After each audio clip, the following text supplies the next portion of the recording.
ഞാൻ കുറച്ച് കഷ്ടപ്പാട് പെട്ടിട്ടാണ് പഠിച്ച് സിവിൽ സർവീസിൽ കയറിയത്. എനിക്ക് ഈ ജോലി വളരെ ഇഷ്ടമാണ്. ക്യാൻവസ് വളരെ വൈഡാണ്. ഇപ്പോഴും പ്രിപ്പയർ ചെയ്യുന്ന കുട്ടികൾക്കൊക്കെ പറയുന്നതാണ്, വളരെ വൈഡാണ്. നമുക്ക് പ്രത്യേകിച്ച് ഈ ഒരു സീനിയോറിറ്റിയിൽ വരുമ്പോൾ പോളിസി തലത്തിലൊക്കെ കാര്യങ്ങൾ തീരുമാനിക്കും. ഇപ്പോൾ SC/ST ഡിപ്പാർട്ട്മെന്റിലൊക്കെ ഇരിക്കുമ്പോൾ നമ്മൾ സ്കോളർഷിപ്സോ അല്ലെങ്കിൽ അതൊക്കെ പൊളിച്ചെഴുതാൻ കിട്ടുന്ന ഒരു അവസരം. ഇപ്പോൾ കൃഷിയിലാണെങ്കിലും നമുക്ക് ലാർജ് തിങ്സ് ചെയ്യാനുള്ള ഒരു പോസിബിലിറ്റി നമുക്ക് കിട്ടുകയാണ്. അപ്പോൾ അതെല്ലാം കളഞ്ഞിട്ട് ഞാൻ ഇത്രയും ആഗ്രഹിച്ച് വന്ന ആ ജോലി കളഞ്ഞ് എന്തോ അങ്ങ് രാഷ്ട്രീയത്തിൽ ഇറങ്ങുമെന്ന് എല്ലാവരും പറയുന്ന, അല്ലെങ്കിൽ പൊതുവെ ഒരു തോന്നല് ഈ സൊസൈറ്റിയിൽ ഉണ്ടാവാനുള്ള കാരണം എനിക്ക് തോന്നുന്നതെന്ന് വെച്ചാൽ നമ്മുടെ രാഷ്ട്രീയ അതിപ്രസരമാണ്.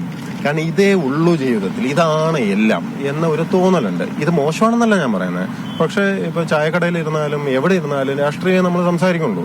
അപ്പോൾ ഇലക്ട്രൽ പൊളിറ്റിക്സ് മോശമെന്നൊന്നുമല്ല ഞാൻ പറയുന്നത്. MP MLA ഒക്കെ ആയിട്ട് എത്രയോ നല്ല കാര്യങ്ങൾ ചെയ്യുന്ന എത്രയോ നല്ല ആൾക്കാരുണ്ട്. പക്ഷെ അത് മാത്രമൊന്നുമല്ല ജീവിതം. ഇപ്പൊ സിവിൽ സർവീസിലും നമുക്ക് ഫെയർ ആയിട്ട് കോൺട്രിബ്യൂട്ട് ചെയ്ത് ജീവിക്കാൻ പറ്റും. ഡോക്ടറായിട്ടും എഞ്ചിനീയറായിട്ടും മാഷായിട്ടും ഒക്കെ ചെയ്യാൻ പറ്റും. നിങ്ങൾ മാധ്യമ പ്രവർത്തകരായിട്ടും ഒക്കെ ചെയ്യാൻ പറ്റും. അപ്പൊ നമ്മളതിൽ സാറ്റിസ്ഫൈഡ് ആവണമെങ്കിൽ നമുക്ക് ഒരു വോണബി അല്ല, എനിക്ക് അതിന്റെ സുഖടില്ല എന്ന് മാത്രമല്ല. ഇപ്പൊ 18 വർഷമായി ഞാൻ ഈ സർവീസിൽ. വേണമെങ്കിൽ എനിക്ക് നേരത്തെ പല തീരുമാനങ്ങളും എടുക്കാം. 18 വർഷമായി, ഇനിയും 15 വർഷത്തിലധികം സർവീസ് ഉണ്ട് എനിക്ക്. യോഗവും ആയുസ്സും എല്ലാം ഉണ്ടെങ്കിൽ ഒരുപക്ഷെ ഇന്നിപ്പം ഹിയറിങ്ങിന് പോയ ആ മുറിക്കകത്ത് തന്നെ ഞാൻ ഇരിക്കും. ഓക്കെ, സോ ആ തെറ്റിദ്ധാരണയും അല്ലെങ്കിൽ അത് പ്രതീക്ഷിച്ചിട്ട് അതിനുവേണ്ടി വെള്ളം ആരെങ്കിലും വെച്ചിട്ടുണ്ടെങ്കിൽ ആ വെള്ളം മാറ്റിയേക്കാൻ പറഞ്ഞാൽ ഓക്കെ.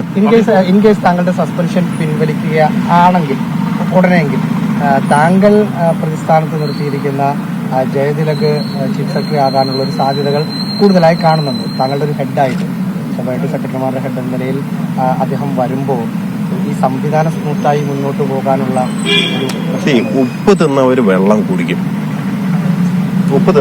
കുടിക്കും. അത് ആരായാലും എപ്പോഴായാലും അതിനൊരു സമയവും കാലവും ഒക്കെ ഉണ്ടാവും. ഉപ്പ് തിന്നവർ വെള്ളം കുടിക്കും.